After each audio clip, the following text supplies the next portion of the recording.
Desconocer las Escrituras es desconocer al mismo Cristo.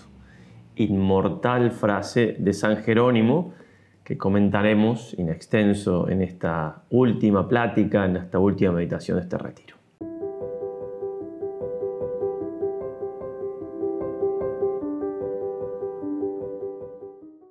Comencemos, queridos hermanos, como siempre, invocando a nuestra Madre del Cielo, en nombre del Padre, del Hijo y del Espíritu Santo. Amén. Dios te salve María, llena eres de gracia, el Señor es contigo. Bendita tú eres entre todas las mujeres y bendito es el fruto de tu vientre, Jesús. Santa María, Madre de Dios, ruega por nosotros pecadores, ahora y en la hora de nuestra muerte. Amén. San Ignacio de Loyola, ruega por nosotros. San Jerónimo, ruega por nosotros.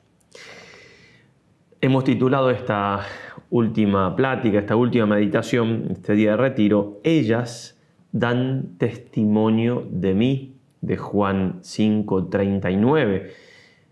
La cita completa es: Vosotros, dice el Señor, investigáis las Escrituras, ya que creéis tener en ellas vida eterna. Ellas son las que dan testimonio de mí, y vosotros no queréis venir a mí para tener vida. Ellas dan testimonio de mí. Todas las Escrituras dan testimonio de Jesús. Por eso tan importante esa cita y tan conocida de San Jerónimo, que ahora leeré un poquito in extenso, tratando de leer el contexto y demás, porque en las Escrituras encontramos a Jesús. Todas nos hablan de Él, toda la Sagrada Escritura, cada libro del Antiguo Testamento, desde el Génesis, está preparando la venida del Mesías, del Señor. Por eso es que necesitamos de la palabra de Dios, porque lo necesitamos a Jesús. San Jerónimo, y esto está en un comentario que hace, en introducción del comentario del libro de Isaías, y también lo trae en la iglesia para que lo leamos, lo recemos en el día del Santo, el 30 de septiembre, como oficio de lectura. Dice así: cumplo con mi deber obedeciendo los preceptos de Cristo, que dice: estudiad las Escrituras. También para nosotros eso, obviamente, ¿no? Y también buscad y encontraréis, para que no tenga que decirme como a los judíos: estáis muy equivocados, porque no comprendéis las Escrituras ni el poder de Dios. Podemos estar muy equivocados por no entender las Escrituras y el poder de Dios. Y sigue: pues si, como dice el apóstol Pablo, Cristo es el poder y la sabiduría de Dios, acabamos de leer de que le dice el Señor: no comprendéis las Escrituras ni el poder de Dios. Pablo dice: Cristo es el poder de Dios y la sabiduría. El que no conoce las Escrituras no conoce el poder de Dios ni su sabiduría. De ahí se sigue que ignorar las Escrituras es ignorar a Cristo. ¿Sí? Si no conocemos las Escrituras, dice el Señor, no conocemos el poder de Dios, por tanto tampoco su sabiduría. Cristo es el poder de Dios y la sabiduría de Dios, por tanto no conozco la Escritura, no conozco a Cristo. Por esto quiero imitar al padre de familia que del arca va sacando lo nuevo y lo antiguo, y a la esposa que dice en el Cantar de los Cantares: he guardado para ti, mi amado, lo nuevo y lo antiguo. Y expondré así el libro de Isaías, haciendo ver en él no solo al profeta, sino también al evangelista y al apóstol. Ya volveremos sobre esto, pero muy importante es el Antiguo Testamento. Ya lo dije también. No quiero decir que sea más importante que el Nuevo, simplemente que a veces, repito lo que ya decía, como que tenemos, no, el antiguo ya es como que, claro, ahí Dios aparece como no sé qué, y todo lo del nuevo, sí, pero no. Sin duda que es importante el Antiguo Testamento también. Nadie piense que yo quiero resumir en pocas palabras el contenido de este libro, sigue diciendo el libro de Isaías que va a comentar, ya que él abarca todos los misterios del Señor. Es el libro más citado en el Nuevo Testamento, el de Isaías. Predice en efecto el Emanuel, que nacerá de la Virgen, que realizará obras y signos admirables, que morirá, será sepultado y resucitará del país de los muertos, y será el Salvador de todos los hombres. Todo eso dice Isaías. ¿Para qué voy a hablar de física, de ética, de lógica? Este libro es como un compendio de todas las Escrituras y encierra en sí cuanto es capaz de pronunciar la lengua humana y sentir el hombre mortal. Palabras magníficas y muy encomiables de este libro. Lo que llegaba a oídos de los profetas, y esto también, saltando un par de párrafos, ¿no? Es palabra de Dios, palabra de Dios. El profeta es un instrumento, libre, pero instrumento al fin. Lo que llegaba a oídos de los profetas no era el sonido de una voz material, sino que era Dios quien hablaba en su interior. Como dice uno de ellos, el ángel que hablaba en mí, y también que clama en nuestros corazones, Abba, Padre. Ya citando en ese sentido San Pablo. Y asimismo voy a escuchar lo que dice el Señor. Muy bien, volvemos a la charla anterior para recordar que la palabra de Dios es viva y eficaz. Tengamos que acercarnos a ella con esa fe. ¿Recuerdan el ejemplo de San Agustín? Caminaba al lado de una pared y escuchaba unos niños jugar y uno decía toma y lee, y él lo tomó como una cosa que era para él y tomó la Sagrada Escritura y justo abre en un texto de San Pablo donde dice que hay que cambiar de vida, dejar las concupiscencias y demás, y él cambia ahí totalmente, ¿no? Viva y eficaz, palabra dicha para él. O San Antonio, que llega a misa después que se habían muerto sus padres y escucha que dice, si quieres ser perfecto, ve, vende todo lo que tienes, dáselo a los pobres, luego ven y sígueme. Entonces va y hace eso, vende todo, deja un poquito de cosas para su hermana menor. Al otro día vuelve a misa y dice, escucha la palabra que dice que no os preocupéis por el día de mañana, cada día tiene con su propio afán lo suficiente, que confíe en la providencia, ¿no? Aquel texto del Señor. Bueno, vende todo nomás, o sea, la pone de pupilas en un colegio de religiosas a la hermana y él se queda absolutamente sin nada, ¿no? Y ahí empieza San Antonio a ser San Antonio, el padre del monaquismo. Todo por ese escuchar la palabra de Dios como algo realmente vivo que actúa aquí y ahora. A Timoteo, San Pablo le dirá, desde niño conoces las sagradas letras que pueden darte la sabiduría que lleva a la salvación mediante la fe en Cristo Jesús. Nos dan la sabiduría que lleva a la salvación. ¿Cómo no vamos a amar las sagradas letras? Y acá, toda escritura es inspirada por Dios y útil para enseñar, para arguir, para corregir y para educar en la justicia. Así el hombre de Dios se encuentra perfecto y preparado para toda obra buena. Todo eso hace la Escritura. Y tiene que llegar a ser vida de nuestra alma la Escritura, hasta ese punto, ¿no? La lectura de las Sagradas Letras es la vida del alma, dice San Ambrosio. La vida del alma, la lectura de las Sagradas Letras, es muy profundo. ¿Hasta qué punto tiene que estar presente esa lectura reiterada, repetida de la palabra de Dios?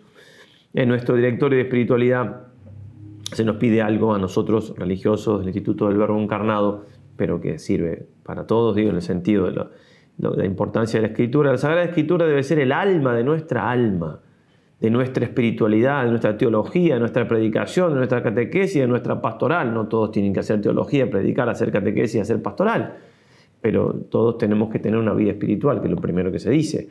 Debería poder decirse de nosotros lo que decía San Jerónimo de una persona conocida suya. A través de la diaria lectura y meditación de la Escritura ha hecho de su corazón una biblioteca de Cristo. Y también San Agustín dirá, la palabra de Dios no representa menos que el cuerpo de Cristo. Cuán importante tiene que ser para nosotros entonces la palabra de Dios. Bueno, en esta palabra de Dios está la centralidad de Jesús. Es decir, toda la palabra de Dios nos habla de Jesús. Hay que saber descubrirlo, como el Señor mismo a los discípulos de Maús, que estaban desahuciados, fue explicándole las Escrituras. Nuestro profesor de liturgia decía, sería lindo haber tenido un grabador ahí para todas las Escrituras que hablan de Él, explicadas por el mismo Jesús. Bien, pero para darle importancia a la Escritura, porque nos habla de Jesús, tenemos que darle importancia a Jesús mismo. Sé que se la damos, por eso estamos aquí, tú allí y yo aquí. Pero algunos textos que nos pueden recordar la centralidad del Señor en nuestra vida y en todo. Hechos 4:12, muy conocido. No hay bajo el cielo otro nombre dado a los hombres por el que nosotros debamos salvarnos. No hay otro nombre. No hay otro Dios hecho hombre. No hay. Es el único. Puede ser una persona muy importante, que haya hecho cosas buenas a veces. qué sé yo. Habrá, pero nadie es Dios hecho hombre. Nadie, no nos salvamos sino por Cristo. Nadie entra al cielo sino por Cristo. Nadie va al Padre sino por mí, dice el Señor. Pero además, aunque alguien no conozca a Cristo y que se salve porque no lo conoció, pero vivió según su recta razón y su conciencia, no entra al cielo sino por Cristo. No recibe la gracia sino por Cristo, aunque no lo conozca directamente. Nadie se salva sin Cristo. San Agustín dice, fuera de Cristo, camino universal de salvación que nunca ha faltado al género humano, nadie ha sido liberado, nadie es liberado, nadie será liberado. Y esto que estamos diciendo de salvarnos, dice al cielo, también liberación aquí. ¿De qué? De los que nos atan, de los pecados, de los vicios, Sin Jesús no hay salvación, no hay libertad verdadera. Por eso las cosas humanas pueden ir mejorando, sí, en un lugar, en otro, en un país, en otro, una cosa, qué sé yo. Pero si no está Jesús, no van a mejorar del todo, al menos lo que se puede mejorar lo humano. Siempre va a ser la tierra un lugar de peregrinación y no de una felicidad completa, pero sin Jesús. Dice el Señor, yo soy el camino, la verdad y la vida. Camino, verdad y vida. Todo lo que eso implica para meditar, ¿verdad? San Luis María Griñón de Montfort, en el Tratado de la Verdadera Devoción, como muestra que, claro, la centralidad es Jesús. Después muestra cómo María es el mejor camino para ir a Jesús. Pero la centralidad, obviamente, que es el Señor. Él es el único maestro que debe enseñarnos, el único Señor de quien debemos depender, la única cabeza a la que debemos estar unidos, el único modelo a quien debemos conformarnos, el único médico que debe curarnos, el único pastor que debe apacentarnos, el único camino que debe conducirnos, la única verdad que debemos creer, la única vida que debe vivificarnos y el único todo que en todo debe bastarnos. Ahí cita, no hay otro nombre bajo el cielo por el cual podamos ser salvos, sino el de Jesús. Maestro, Señor, cabeza, modelo, médico, pastor, camino, verdad, vida y todo. Eso tiene que ser Jesús para nosotros. Él mismo dijo, yo soy la luz del mundo. El que me siga no caminará en la oscuridad, sino que tendrá la luz de la vida. Así dice el Kempis, ¿no? En la imitación de Cristo. Jesús es la luz del mundo. Vamos entonces a dedicarnos a hablar de Jesús. El que no lo tiene Jesús está en oscuridad. En algún sentido, en algún aspecto de su vida, o en muchos, o en todos, hay oscuridad, porque Él es la luz del mundo. Él es el único que es la luz del mundo. Puede haber destellos de aquí y allá, pero la luz del mundo es Él. Bueno, y en esto, entonces, centralidad de Jesús.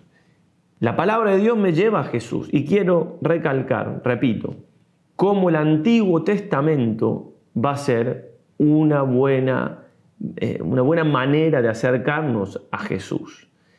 El Antiguo Testamento es parte de la Sagrada Escritura, con todo lo que eso implica. Pío XI decía en 1937, hablando de quienes querían rechazar el Antiguo Testamento, solamente la ceguera y la terquedad pueden cerrar los ojos ante los tesoros de saludables enseñanzas escondidos en ellos. Por tanto, el que pretende que se expulsen de la iglesia y de la escuela la historia bíblica y las sabias enseñanzas del Antiguo Testamento, blasfema de la palabra de Dios, blasfema del plan de salvación del Omnipotente. Dice el Señor a los judíos, si creyeseis a Moisés, me creeríais también a mí, pues de mí escribió él. Juan 5:46. De mí escribió él. Y León 13 va a decir, en cuanto al Salvador del género humano, nada existe sobre él tan fecundo y tan expresivo como los textos que encontramos en toda la Biblia. Toda la Biblia. Y San Jerónimo tuvo razón al afirmar, ignorar las Escrituras es ignorar a Cristo, pero toda la Biblia. En ningún lugar encontramos entonces algo que sea tan expresivo, que nos muestre tanto quién es Jesús, como la Sagrada Escritura toda. Y acá cita la frase que ya venimos citando de San Jerónimo y comenta Monseñor Strobinger. Esta notable cita de San Jerónimo se encuentra repetida por Benedicto XV y en la encíclica Spiritus Paraclitus y también por Pío XII en la encíclica Divino Afflante Spiritu. Y podríamos actualizar esto al magisterio de nuestro tiempo. No podemos mirarla como una simple referencia literaria, sino que hemos de meditar toda su gravedad. ¿Acaso pretendería alguien salvarse sin conocer al Salvador? ¿Cómo creeréis a mis palabras? Y pone entonces esta cita del Señor que está hablando a los judíos en otro contexto. Le está diciendo, ¿cómo creéis en mis palabras? Vosotros buscáis la gloria entre vosotros y no la gloria que viene del único Dios. Pero se puede aplicar perfectamente a esto. ¿Cómo voy a creer en las palabras de Cristo si no las conozco? Y que se aplica con mayor razón aún a los que ignoran voluntariamente las propias palabras de Cristo. San Ambrosio recomienda beber grandes sorbos en las fuentes del Antiguo y del Nuevo Testamento, porque en cada testamento se bebe a Cristo. Frase también muy conocida, in vetere novum latet. En el Antiguo Testamento, late, está latente el nuevo. Y en el nuevo, vetus patet. En el Nuevo Testamento está patente el antiguo. Esto que lo trae Monseñor Strobinger, estoy casi seguro, perdón que no lo confirme, pero casi seguro que es de San Agustín esta frase. Bien, y hay por supuesto que el nuevo actualiza cosas, las lleva a plenitud, las perfecciona. Claro que sí, por ejemplo, cuando se nos dice en el Antiguo Testamento que no se puede comer un animal, pues no se puede comer la sangre de un animal, obviamente que eso no es así ahora. Ya lo sabemos, y me explica, comentando esto, Monseñor Strobinger, la sangre no se comía porque se la consideraba como el asiento de la vida, la cual pertenece a Dios. Bellísimo precepto, ciertamente, dentro del orden natural. La ley de Cristo, enteramente espiritual, ya no se preocupa o solo transitoriamente de estas cosas materiales. Claro, obviamente que el Antiguo Testamento tiene que ser planificado por el Nuevo. No hay en ese sentido ninguna duda. Ezequiel 37:14. E infundiré en vosotros mi espíritu y viviréis, y os daré reposo en vuestra tierra, y conoceréis que yo, Yahvé, lo he dicho, y yo lo hago. Entonces, Filión va a decir esto de que viviréis, infundiré en vosotros mi espíritu y viviréis. No está proclamando en el Antiguo Testamento el dogma de la resurrección, pero sí dice que está aquí como indirectamente, está hablando del dogma, está como implícito, ¿no? En el Antiguo Testamento está el Nuevo de manera latente. Y sigue Monseñor Strobinger, vemos así la importancia que para los cristianos tiene el Antiguo Testamento, al que están vinculados indisolublemente los misterios de nuestra religión, tanto pasados como futuros, nova et vetera, nueva y antigua ley, de los cuales nos recuerda San Pedro que hablaron y escrutaron los profetas antiguos y le fue revelado no para ellos sino para nosotros. Y acá pone un ejemplo más cotidiano. Y si un argentino quiere saber la historia de su pueblo de muchos siglos atrás, tiene que obviamente estudiar también la historia de España, porque obviamente la madre patria, si no conocemos España no vamos a conocer bien nuestro país, en el caso nuestro que es argentino y tantas naciones de Latinoamérica, con cuya mayor razón necesita un cristiano estudiar el Antiguo Testamento, en el cual se esconde el Nuevo, según la célebre expresión de San Agustín. Vieron que aquí estaba. Sí, lo había leído aquí, pero no lo había puesto arriba y no quería arriesgarme. Debéis entender de modo que las cosas que se leen en el Antiguo Testamento sepáis exponerla a la luz del Nuevo. El Antiguo, exponerla a la luz del Nuevo. Bien, y ahora sí, vamos directamente entonces a Jesucristo en la Escritura. Hemos dicho entonces la centralidad del Señor en nuestra vida, que tenemos que usar la Escritura, decimos en el Antiguo Testamento también. Vamos ahora directamente entonces, porque como va a decir el concilio, en la Dei Verbum, se exhorta a los cristianos, especialmente a los religiosos, pero a todos los cristianos, a adquirir el sublime conocimiento de Cristo, y cita esto San Pablo, con la lectura frecuente de las divinas Escrituras. Frecuente. Y ahí otra vez, desconocimiento de la Escritura es desconocimiento del mismo Cristo. Esto está en el Concilio Vaticano II, decíamos, actualizamos el magisterio, en el mismo concilio está citada esta frase inmortal de San Jerónimo. Queridos jóvenes, decía el Papa Benedicto XVI en la preparación, el mensaje preparatorio de la Jornada Mundial de la Juventud del año 2006, os exhorto a adquirir intimidad con la Biblia, a tener la mano para que sea para vosotros como una brújula que indica el camino a seguir. Una brújula. Leyéndola aprenderéis a conocer a Cristo. Leyéndola aprenderéis a conocer a Cristo. Y Cristo, obviamente, como decíamos, está presente en el Antiguo Testamento. Entonces, algunas prefiguraciones, porque el Nuevo lo tenemos y es bastante más sencillo de entender. Hay que ir al Nuevo y leerlo. El Antiguo hace falta a veces algún comentario y demás. También, obviamente, que cualquier explicación del Nuevo nos ayuda y a veces también la necesitamos. En Proverbios 30 leemos esto, 34. Vemos aquí una pregunta, pero que la está respondida en el Nuevo Testamento y en sentido también el Antiguo nos ayuda. ¿Quién jamás subió al cielo y descendió? ¿Quién encerró los vientos en sus puños? ¿Quién envolvió las aguas en un manto? ¿Quién dio estabilidad a todos los confines de la tierra? ¿Cuál es su nombre? ¿Y qué nombre tiene su hijo? ¿Lo sabes acaso? Con respecto a esto de quién subió, dice el Monseñor Strominger que se lo aplica a sí mismo el Señor en Juan 3:13. Jesús está citando el Antiguo Testamento. Y con respecto a esta pregunta, ¿qué nombre tiene su hijo? Filión va a decir, este nombre bendito del Hijo de Dios lo conocemos ahora gracias a revelaciones cada vez más esplendorosas y gracias sobre todo al inefable misterio de la encarnación del Verbo. Pero estaba entonces escondido, no obstante, las luces asombrosas que supone este pasaje. El Salmos 18:15 dice, oh Señor, amparo mío y redentor mío. Redentor, ¿de quién está hablando ahí? Especialmente de Jesús. San Agustín explica así, vos, Señor, me ayudáis para los bienes y me rescatáis de los males. Soy mi favorecedor para que yo viva en tu santo amor y soy mi redentor para librarme de la iniquidad.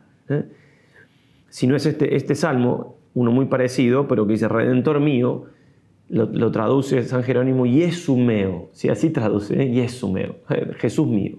Ya le pone directamente, porque Jesús, ¿sí? Significa, ¿sí? Yeshua significa Yahvé salva. Entonces, Salvador mío, hasta más directamente está puesta la palabra del nombre de Jesús que nos remite al Nuevo Testamento. Prefigurado el Señor, por ejemplo, cuando se habla de la sabiduría 7:22, porque en ella tiene su morada el espíritu de inteligencia, el cual es santo, único, multiforme, sutil, elocuente, ágil, inmaculado, inefable, suave, amante del bien, perspicaz, irresistible, benéfico. Y comenta Strominger, el Hijo, Verbo, sabiduría eterna del Padre, que siempre está obrando en el mundo, lo mismo que el Padre, o sea, está hablando aquí, está prefigurando al Señor, todo esto que se dice de la sabiduría. Tenemos pues en este pasaje, sigue diciendo, una perfecta definición espiritual de Jesús. En el Antiguo Testamento, perfecta espiritual. Y espiritual definición del Señor. Y sigue el texto, en el versículo 23, además de amante del bien, perspicaz, irresistible, benéfico, es amador de los hombres, benigno, estable, constante, seguro. Y en cuanto a amador de los hombres, dice, he aquí lo que nos interesa sobre todas las cosas. Porque, claro, la fe en el amor de Jesús a nosotros es lo que nos lleva a amarlo. Otra cita. Venid a mí, esto, ¿no? Se puede encontrar venid a mí todos los que estáis afligidos, que dijo el Señor. Bueno, en Sirácida 24, 26 y 27 dice, venid a mí, todos los que os halláis presos de mi amor y saciados de mis frutos, porque mi espíritu es más dulce que la miel y más suave que el panal de miel, mi herencia. En algunos pasajes, en algunas Biblias, en lugar de ser versículo 26 y 27, versículo 19 y 20. En esta Biblia, por ejemplo, Biblia de Jerusalén, está en este versículo que acabo de decir al final, pero tiene versículos chiquitos al costado que coinciden con la Biblia de Strominger. Debe ser porque uno está tomado más del texto hebreo, el otro más del texto griego, bien, o algo que tenga que ver con las versiones. Bien, también el Señor es prefigurado, Sirácidas 24, 29. Los que de mí comen tienen siempre hambre de mí, la sabiduría, y tienen siempre sed los que de mí beben.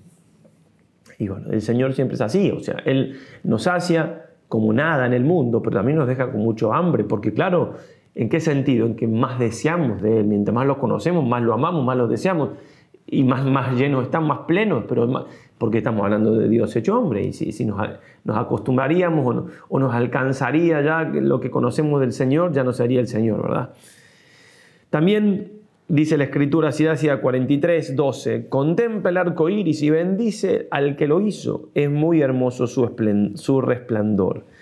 San Buenaventura ve en el arco iris figurado a Cristo y dice, así como el arco natural tiene su origen en una nube llena de rocío al ser atravesada por el rayo recto, quebrado y reflejo del sol, del mismo modo, y en realidad, Cristo, sol de justicia, es causa y origen de todo conocimiento humano.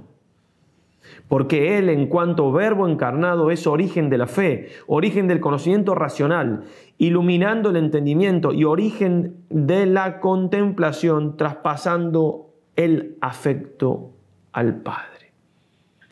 Muy, muy linda estas palabras de un sermón de la fiesta de la Anunciación de la Virgen. En cuanto al nombre de Jesús, por ejemplo, Isaías 9, 6, siempre prefiguraciones en el Antiguo Testamento. Un niño se nos ha dado, un niño nos ha nacido, un hijo se nos ha dado, que lleva el imperio sobre sus hombros. Se llamará maravilloso, consejero, Dios poderoso, Padre de la eternidad, príncipe de la paz. Dice Strobing, nombres magníficos que designan al Mesías a la par que encierran la más alta teología. También en Isaías 35, 8, también se puede aquí encontrar una prefiguración de eso que dice el Señor, yo soy el camino. Y habrá allí una senda, una calzada que se llamará Camino Santo. Ningún inmundo lo pisará, será solamente para ellos. Los que siguen este camino, aún los sencillos, no se extraviarán.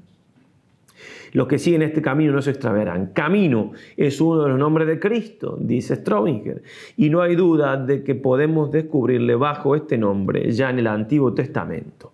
Fray Luis de León ve su imagen en este pasaje y comenta en el libro de los nombres de Cristo. ¿Cómo no será Cristo camino si se llama camino todo lo que es ley, regla y mandamiento que ordena y endereza la vida? Pues es Él solo la ley, porque no solamente dice lo que hemos de obrar, mas obra lo que nos dice que obremos y nos da fuerza para que obremos lo que nos dice. Y así no manda solamente a la razón, sino hace en la voluntad ley de lo que manda y se lanza en ella, y lanzado allí es su bien y su ley. Bien, y por supuesto, ya para ir terminando, que el Nuevo Testamento es importantísimo, digamos. No dice hincapié en el Antiguo porque a veces se deja un poco de lado, pero el Nuevo claro que lo es, porque ahí está la plenitud de la revelación. Bien, y en este sentido hay que ir a los Evangelios una y otra vez, una y otra vez, una y otra vez, conocer los Evangelios. Sin duda que ahí están, tampoco son tan largos, tan difíciles, tan... Bueno, el libro de los ejercicios espirituales, San Ignacio, segunda, tercera y cuarta semana, salvo algunas meditaciones importantes sin duda, pero es el Evangelio, es estar con Jesús meditando su Evangelio, su palabra, estando en los misterios, etc. Para comprender esta realidad de lo que venimos diciendo, podemos citar a Don Columba Marmion, que dice así: y como quiera que nadie busca una cosa que desconoce, es beato él, ¿no?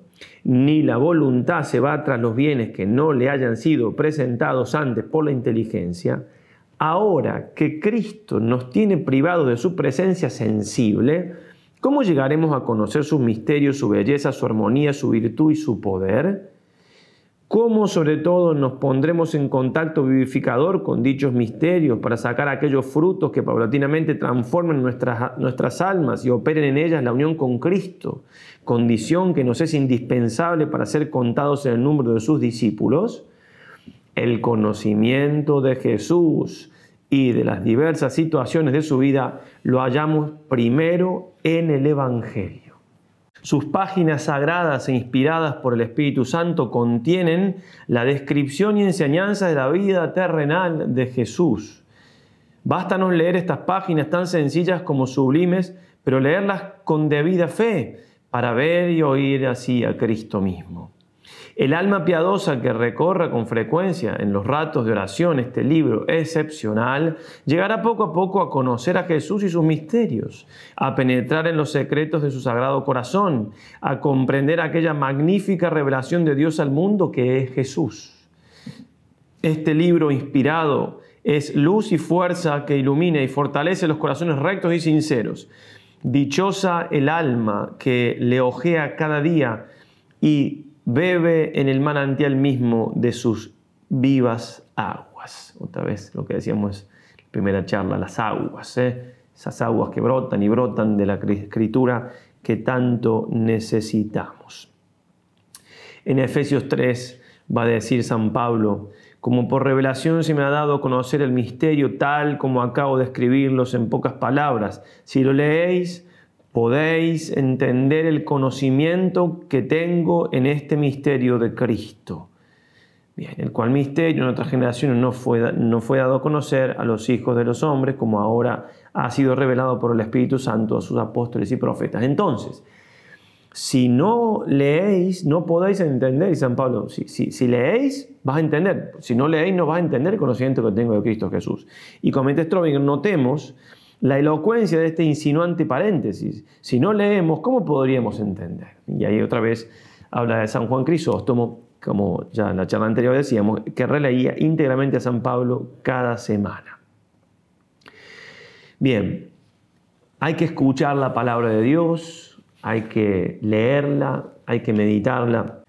Termino con un texto de San Juan Pablo Magno, San Juan Pablo II, de la Novo Millennio Neunte, ese documento para el comienzo de este milenio. Viene hablando de la importancia de la santidad y para eso la importancia de la oración. Bueno, no cabe duda de que esta primacía de la santidad y de la oración solo se puede concebir a partir de una renovada escucha de la palabra de Dios. Desde que el Concilio Vaticano II ha subrayado el papel preeminente de la palabra de Dios en la vida de la Iglesia, ciertamente se ha avanzado mucho en la asidua escucha y en la lectura atenta de la Sagrada Escritura.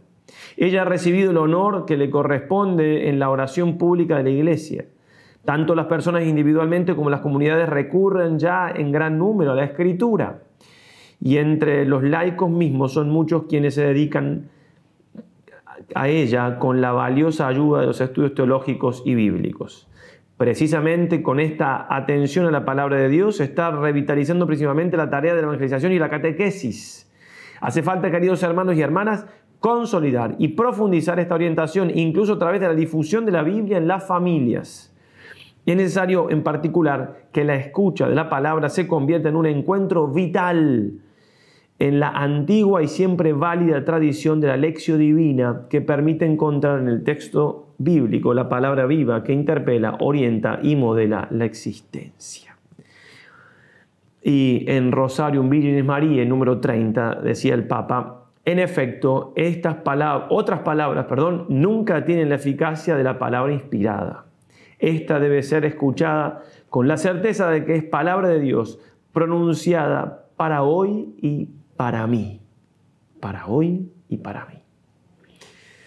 Dice el Señor: en verdad os digo, no es más el siervo que su amo, ni el enviado más que el que lo envía. Sabiendo esto, dichosos seréis si lo cumplís. Tratemos de, sabiendo esto, entender todo lo que el Señor nos quiere enseñar para poder cumplirlo. No vamos a poder cumplir lo que quiere de nosotros. No vamos a poder imitarlo si no lo conocemos, si no lo amamos.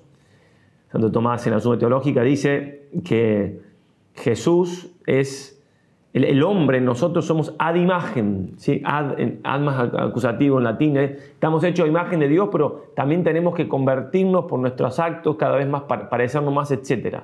Pero Cristo no, Cristo es la imagen con mayúscula, porque es Dios encarnado.